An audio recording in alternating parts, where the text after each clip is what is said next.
నేను ఈ ఫౌండేషన్ ఏర్పాటు చేయడం నాకు ఒక ముఖ్య కారణం ఉండేది. అది నా హృదయంలో ఎంతగా బాధ కలిగించి మరి ఫౌండేషన్ ఏర్పాటు చేయాలని ఆలోచనతోటి మరి ముందుకు చేయడం జరిగింది.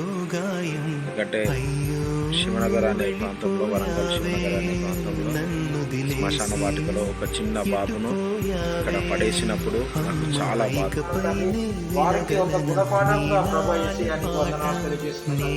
మంచి భవిష్యత్తును ప్రభా యేసయ్య నన్ను ఏ విధంగానైతే వదిలిపెట్టారో తండ్రి, నేను ఒక మంచి భవిష్యత్తులో నిలబడి నేను ఇక్కడ ఉన్నానని అందరే ఒక మాట ద్వారా మనకే విధంగా దయచేయండి. ప్రభా యేసయ్య తీసుకుంటున్న ప్రభా రాజయ్య కుటుంబాన్ని బట్టి వందనాలు.